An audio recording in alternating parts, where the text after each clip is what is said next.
नमस्कार विद्यार्थी मित्रांनो,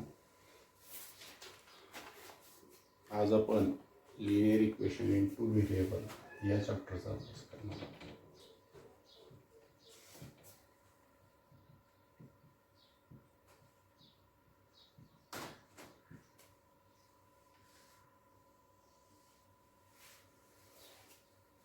first of all, definition. Linear equation means an equation contains two variables. An equation contains two variables having degree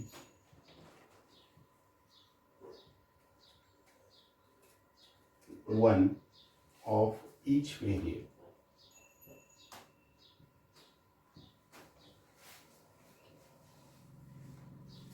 म्हणजेच linear equation हे दोन variable मध्ये असते आणि दोन व्हेरिएबल मध्ये हे जे दोन व्हेरिएबल आहेत या दोन्ही व्हेरिएबलची डिग्री 1 असणार आहे. General form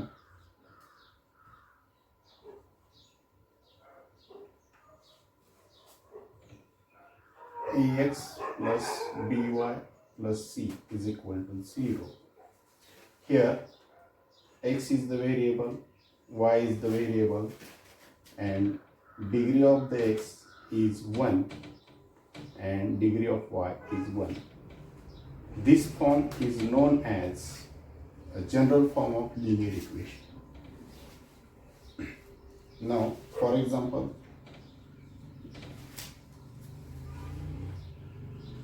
3x plus 2y plus 5 is equal to 0. Various types of examples we have to give. 4x minus y is equal to 7. Such type of equations is known as linear equation in two variables. Now, here one condition is required. A is not equal to 0, B is not equal to 0. If we take A is equal to 0, what happens? 0x plus 3y is equal to 5. म्हणजेच इथं 0x जर घेतला तर हे term काय होते, पूर्णतः 0 होते आणि 0 झाल्यानंतर 3y इज इक्वल टू 5 मिळतं. म्हणून या ठिकाणी आपल्याला हे जे लिनियर इक्वेशन मिळतं ते दोन व्हेरिएबल मधलं मिळत नाही, एकाच व्हेरिएबल मधलं मिळतं. म्हणून त्या ठिकाणी या इक्वेशनला linear equation in two variable म्हणता येणार नाही. अशा प्रकारे आणखीन एक उदाहरण आपण घेऊ शकतो. 3/x plus 5/y is equal to 7.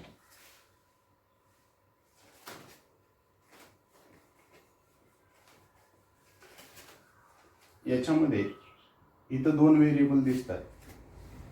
आता लिनियर फॉर्म मध्ये डिग्री 1 पाहिजे, परंतु इथं काय आहे, डिग्री -1. याला लिनियर म्हणता येईल का? तर याला लिनियर म्हणता येतं. कसं? तर इथं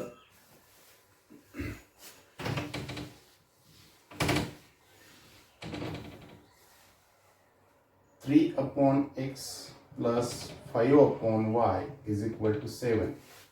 याच्यामध्ये इथं एक टर्म आहे, ज्या टर्मला आपण एक सिंगल व्हेरिएबल आहे असं कन्सिडर करू शकतो आणि या सिंगल व्हेरिएबलला आपण एक कुठलं तरी नोटिफिकेशन देऊ शकतो.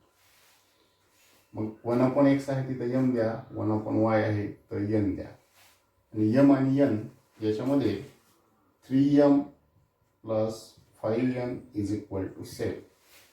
याच्यामध्ये 3m plus 5n is equal to 7 घेतल्यानंतर या ठिकाणी m च्या ऐवजी आपण काय 1/x आणि n च्या ऐवजी 1/y घेऊ शकतो. म्हणून हे इक्वेशन सुद्धा काय आहे, linear equation in two variable.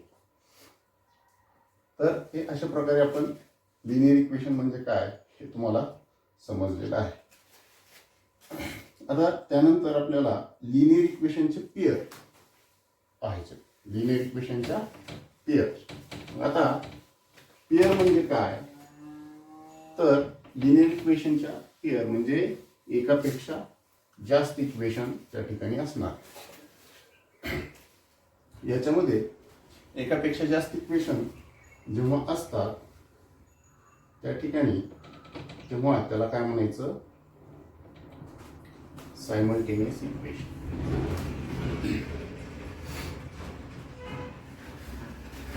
Simultaneous equation म्हणजे at the same time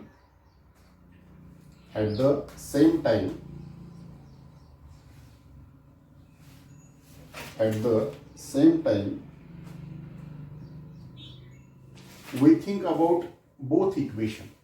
At the same time we think about both the equation. म्हणजे एकाच वेळी दोन इक्वेशनचा आपण जेव्हा विचार करतो तेव्हा त्याला सायमल्टेनियस इक्वेशन असं म्हणायचं.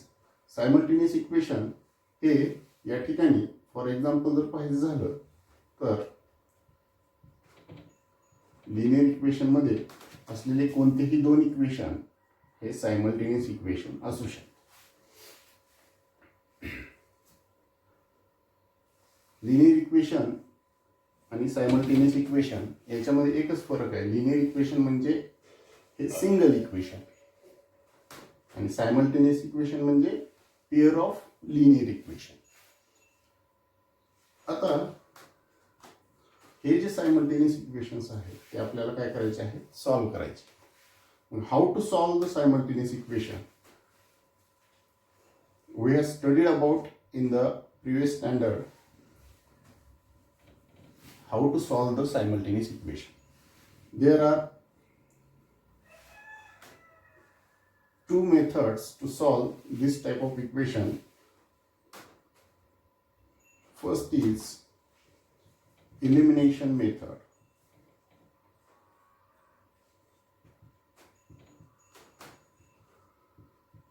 And another is substitution method.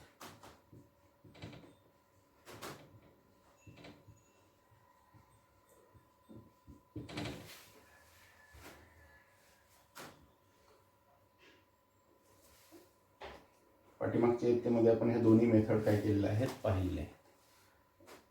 Elimination मेथडनं example कसे सॉल्व्ह करायचे फर्स्टली आपण पाहूया.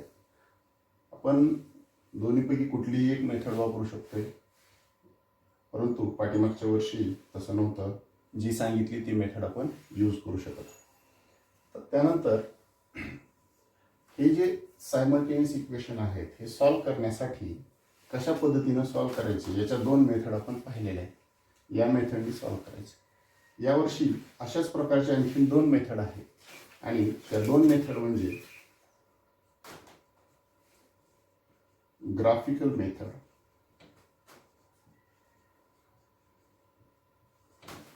आणि determinant method.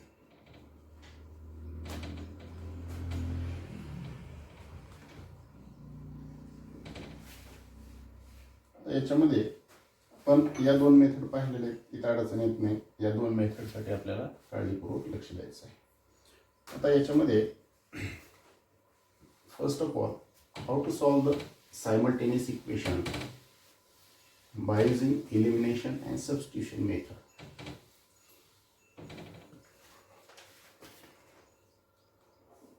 Now we have taken first example in practice set 1.1.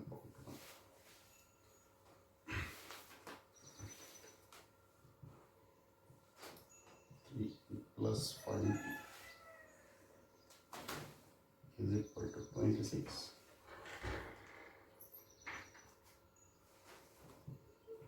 A plus 5b is equal to 22.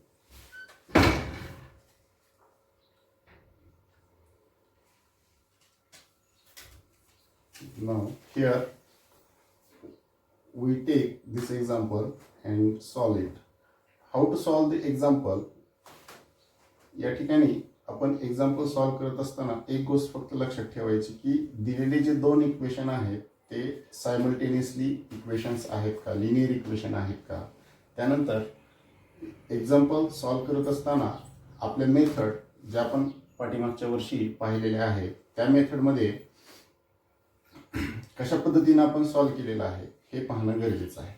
याच्यामध्ये दोन प्रकार आहेत. दोन प्रकार याच्यामध्ये कसे असतील तर अगोदर दिलेल्या दोन इक्वेशनमध्ये जे दोन व्हेरिएबल दिलेले आहेत त्या दोन व्हेरिएबलचा कुठल्या तरी एखाद्या व्हेरिएबलचा कोएफिशियंट सेम आहे का नाही ते पाहायचं. आता या ठिकाणी जर पाहिलं तर बी या व्हेरिएबलचे कोएफिशियंट काय आहेत, दोन्ही ठिकाणी सेम आहे. मग दोन्ही ठिकाणी बी ए व्हेरिएबलचे कोएफिशियंट सेम आहे. त्याचबरोबर त्यानंतर कोएफिशियंट एक चेक करायचं.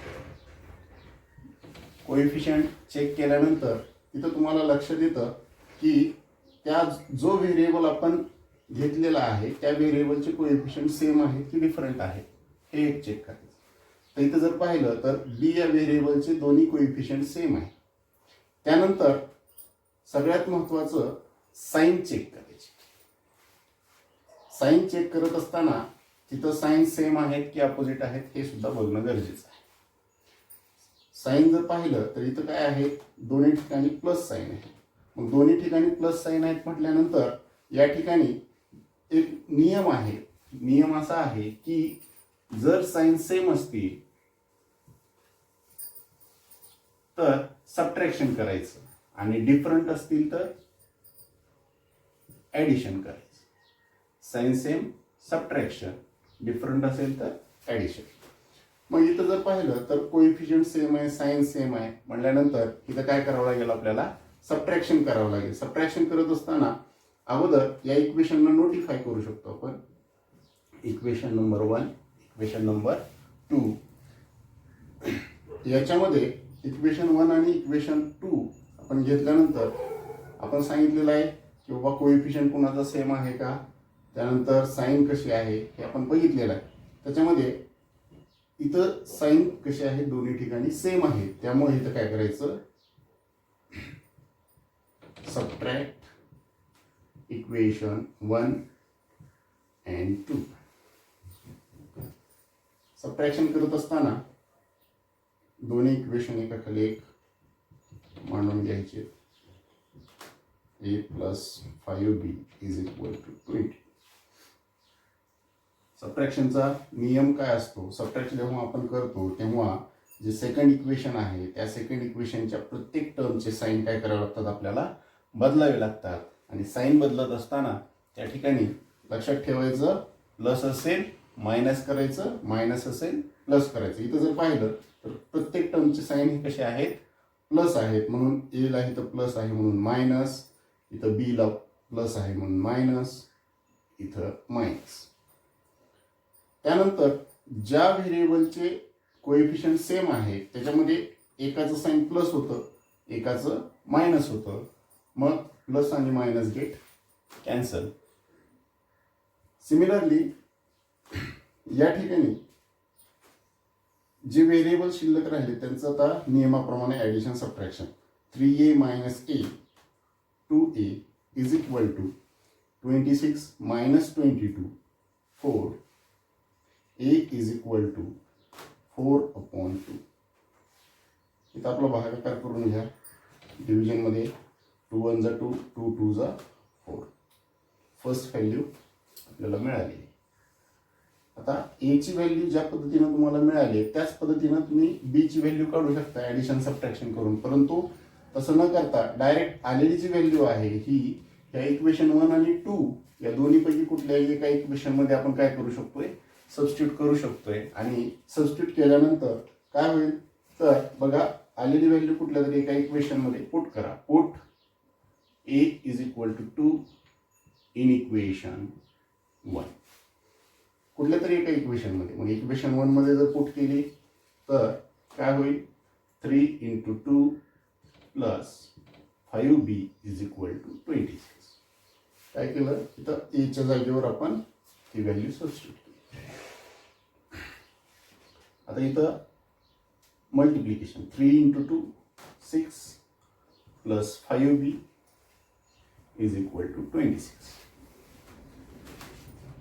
ते प्लस 6 जे आहे राईट साईडला पाठवल्यानंतर काय होईल, -6 5b is equal to 20, b is equal to 20. हे मल्टिप्लायच 5 इकडे डिवाइडला, b is equal to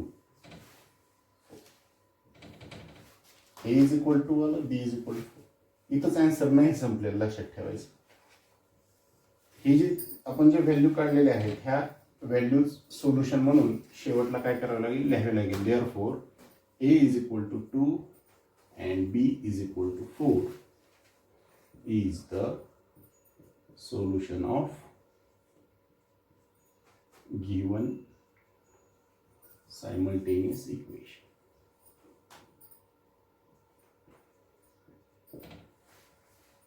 तर अशा प्रकारे एक्झाम्पल्स आहेत. आपण फक्त इथं एक लक्षात ठेवायचं की इथं कोइफिशियंट कुणाचे सेम आहेत का, नसतील तर ते कोइफिशियंट सेम करून घेणे. तर अशा प्रकारचं आणखीन एक पुढील एक्झाम्पल आपण बघूयात.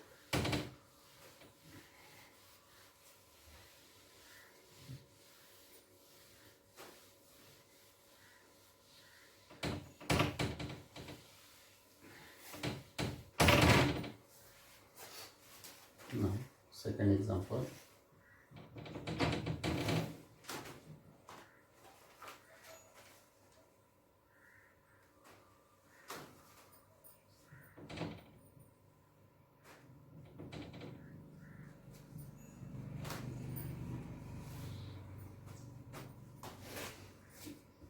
इथे जर पाहिलं तर कुठल्या एखाद्या इक्वेशनचा कोइफिशियंट सेम आहे का ते पाहणं गरजेचं आहे.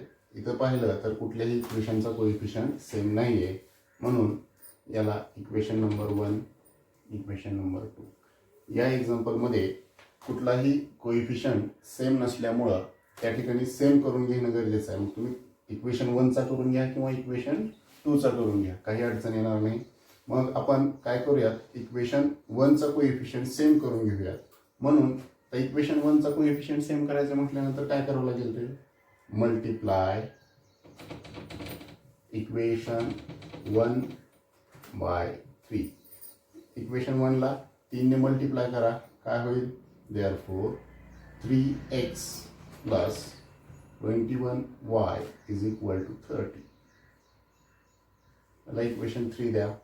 आता इक्वेशन 2 आणि 3चा विचार करायचा, ह्या 1चा विचार नाही करायचा, कारण 1ला आपण मल्टिप्लाय करून घेऊ.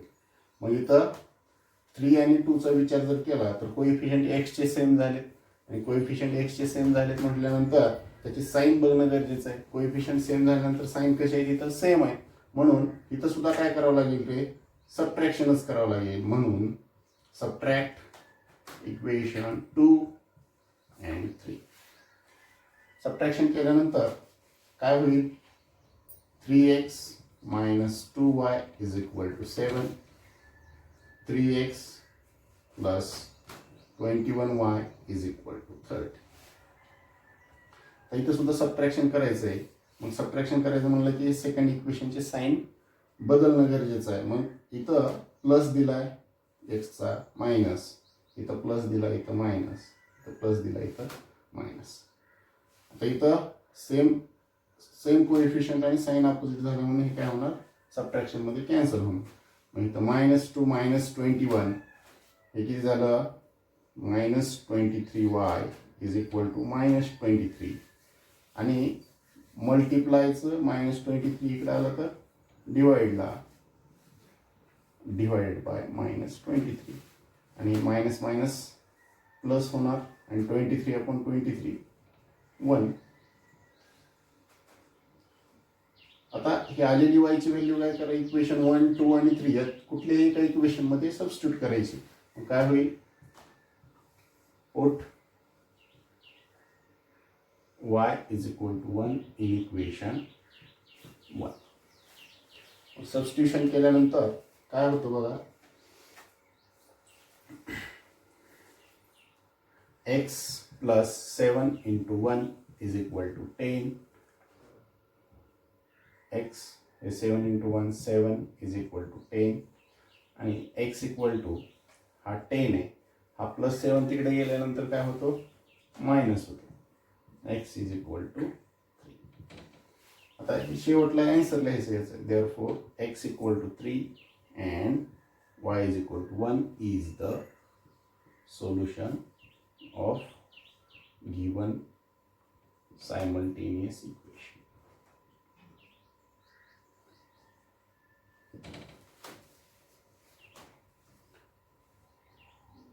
अशाच प्रकारचे भरपूर एक्झाम्पल तुमच्या बुक्समध्ये दिलेले आहेत, ते तुम्ही सॉल्व्ह करू शकता.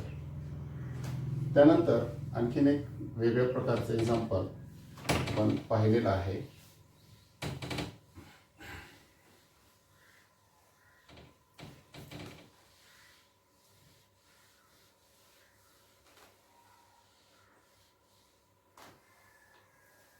बघा, लक्षात येतं.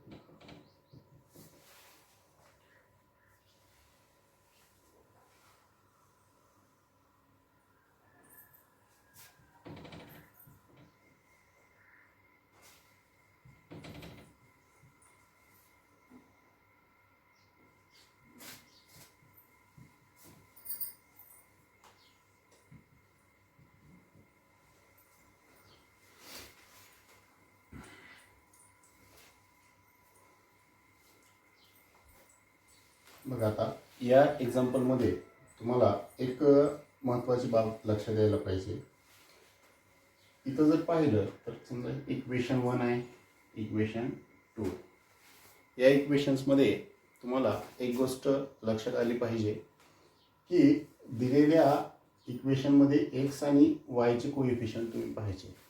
एक्स आणि वायचे कोइफिशियंट पाहिल्यानंतर तुम्हाला एक गोष्ट लक्षात येईल की या ठिकाणी पहिल्या इक्वेशनमधला एक्सचा कोइफिशियंट दुसऱ्या इक्वेशनमधल्या वायच्या कोइफिशियंटला आहे आणि दुसऱ्या इक्वेशनमधला एक्सचा कोइफिशियंट पहिल्या इक्वेशनच्या वायच्या.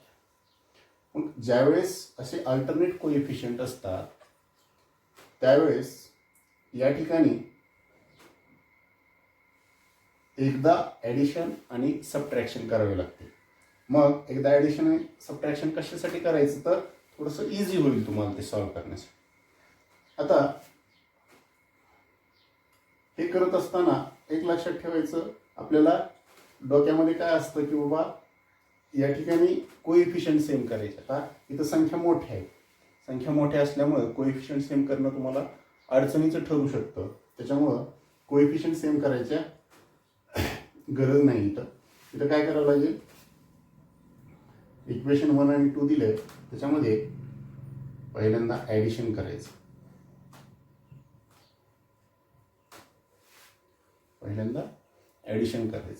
ॲडिशन करत असताना काय करायचं, नियमाप्रमाणे ॲडिशन करून घ्या. 499 इथं 101x plus 99y is equal to 500. Addition करत असताना simple addition, 101x plus 99x is equal to 200x plus 200y is equal to 499 plus 501 म्हणजेच 1000. इथं जर पाहिलं तर इथं 200, इथं 200 आणि इथं सुद्धा 200 कॉमन आहे, म्हणून त्या ठिकाणी डिवायडिंग बाय 200 डिवायडिंग जर केलं तर काय होतं, 200 डिवाइड बाय 200 1x, इथं 1y इज इक्वल टू 5. मला इक्वेशन नंबर नेक्स्ट द्यायचा. ज्या पद्धतीनं इथं ॲडिशन केलंय त्याच पद्धतीनं इथं काय करायचं आहे, सबट्रॅक्शन करायचं आहे. Subtract equation 1 and 2. ॲडिशन जसं केलं तसंच सबट्रॅक्शन. काय होईल बघा बरं, addition 99x plus 101y is equal to 499, 101x plus 99 is equal to 501. आता सबट्रॅक्शन करायचं म्हणलं की नियम बदलायचा नाही, साइन चेंज प्लसचं मायनस, प्लसचं मायनस, प्लसचं मायनस. या ठिकाणी पाहिलं 99 मायनस 100x काय येतं, -2x. इथं +2y इज इक्वल टू -2.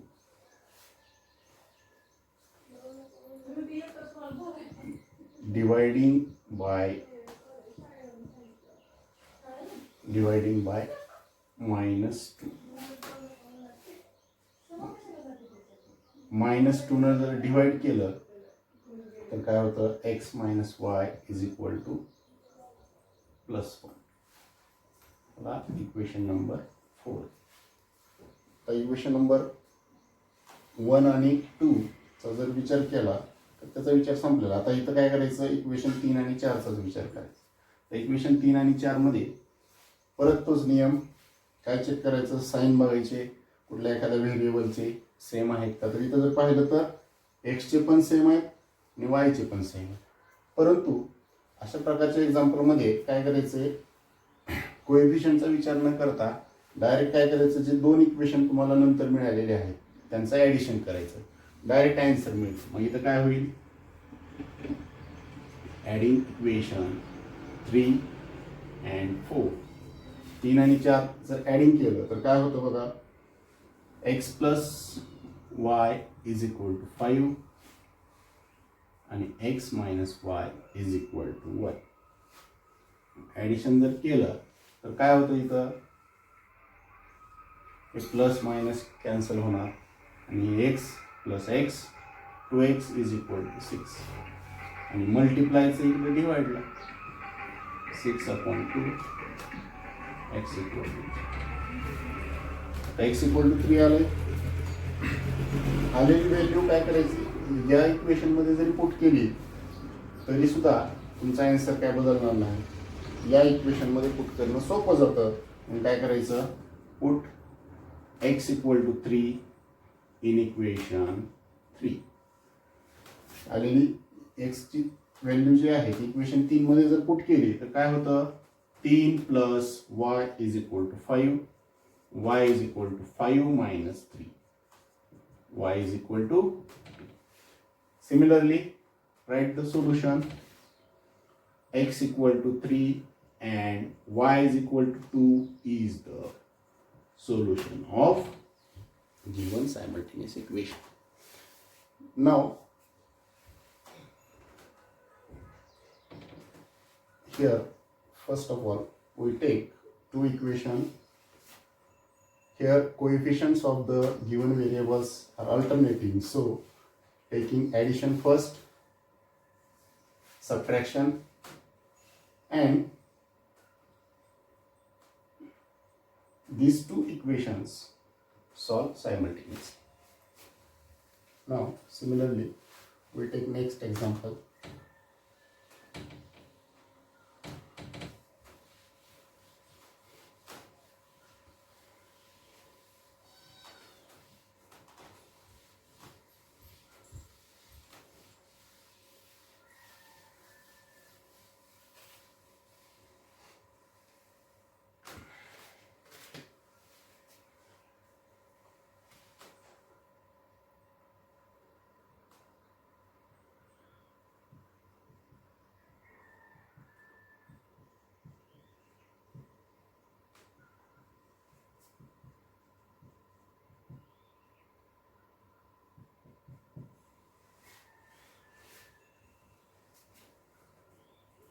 बघा आता या एक्झाम्पलमध्ये एक गोष्ट लक्षात येते, इथं अपूर्णांकात दिलेलं आहे म्हणजे फ्रॅक्शन फॉर्ममध्ये.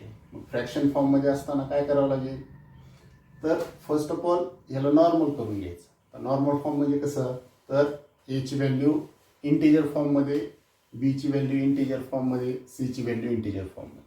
तर ते करत असताना ह्याला इक्वेशन 1 ह्याला इक्वेशन 2 देवी. इथं जर पाहिलं तर इक्वेशन 1 आणि 2 मध्ये जर विचार केला तर इथं आपण डिनॉमिनेटर आपल्याला कॅन्सल करायचं आहे दोन्ही ठिकाणी. मग डिनॉमिनेटर दोन्ही ठिकाणी कसं आहे रे, इथं 3 आहे आणि इथं दोन्ही ठिकाणी 4 आहे. मग इथं एलसीएम घ्यायची गरज नाही, डायरेक्ट काय करू शकता तुम्ही, इथं 3 घालवण्यासाठी मल्टिप्लाय equation 1/3 and equation 2/4. म्हणजे इक्वेशन 1 ला 3 ने मल्टिप्लाय केलं की हे 3 निघून जाणार आणि 4 ने मल्टिप्लाय केलं की 4 निघून जाणार. मग काय होईल इथं 3 मल्टिप्लाय केलं तर हे 3 डिनॉमिनेटरचं कॅन्सल होणार म्हणजे x plus 3y is equal. हे 3y कशामुळे डिनॉमिनेटरला 3 नाही तर डायरेक्ट मल्टिप्लिकेशन होणार. इथलं 3 कॅन्सल होणार 10. इक्वेशन 3. सिमिलरली सेकंड इक्वेशनला 4 ने मल्टिप्लाय करायचं आहे. 4 दुनी 8x plus y is equal to 11. कारण का इथलं 4 आणि इथलं 4 कॅन्सल. तर इथं जर पाहिलं तर कुणाचं कोएफिशियंट सेम आहे का ते पण बघणं तितकंच गरजेचं आहे. मग आता इथं कुठल्याही व्हेरिएबलचा कोएफिशियंट सेम नाही आहे. मग व्हेरिएबलचा कोएफिशियंट सेम नाही मग कुठल्या जर करणं सोपं जाईल तर इक्वेशन मध्ये एक्सचा करू शकता किंवा वायचा, दोन्हीपैकी कुठलाही करा. आपण काय करूया वायचं कोएफिशियंट सेम करूया. मग इथं काय करावं लागेल मल्टिप्लाय इक्वेशन 4/3. कारण इथं वायचं कोएफिशियंट 3 आहे इथं 1 आहे म्हणून 3 ने मल्टिप्लाय करायचं. मल्टिप्लाय जर केलं तर काय होईल रे 3 8 24x प्लस 3 इथं 1 3y is equal to 33. Equation 3 आणि 5 चा विचार करा. इक्वेशन 3 आणि 5 मध्ये y चे कोएफिशियंट सेम झालेले आहेत. y चे कोएफिशियंट सेम झालेले आहेत म्हटल्यानंतर या ठिकाणी आणि साइन कसे आहेत सेम आहेत म्हटल्यावर इथं काय करावं लागेल सबट्रॅक्शन. मग सबट्रॅक्ट इक्वेशन 3 and 5. 3 आणि 5 चं सबट्रॅक्शन केल्यानंतर काय होणार बघा x plus 3y is equal to 10 आणि 24x plus 3y is equal to 33. मग इथं सबट्रॅक्शन करत असताना साइन बदलायचे. साइन इथं बदला. साइन जर बदलले तर काय होतं इथं बघा हे प्लस मायनस गेट कॅन्सल. इथं काय होणार -23x इथे इतर कॅन्सल झालं म्हणजे 0 येणार. इथं -23 मल्टिप्लायचं 23 इकडे आलं डिवाइडला काय होईल इथं डिवाइडला आल्यानंतर therefore x equal to -23 upon -23 x equal to आलेली व्हॅल्यू काय करा इक्वेशन 3 मध्ये पुट करा किंवा 4 मध्ये किंवा 5 मध्ये कुठल्या इक्वेशन मध्ये पुट करू शकताय. Put x equal to 1 in equation 3. तर इक्वेशन 3 मध्ये पुट केल्यानंतर तुम्हाला काय लक्षात येतं तर x equal to 1 plus 3y is equal to 10 plus तिकडे गेला minus 10 minus 1 3y is equal to 9. Therefore here he multiplies 3 इकडे डिवाइड ला 9 upon 3 y is equal to 3. Therefore solution right solution लिहित असताना x equal to 1 y is equal to 3 is the solution of given equation.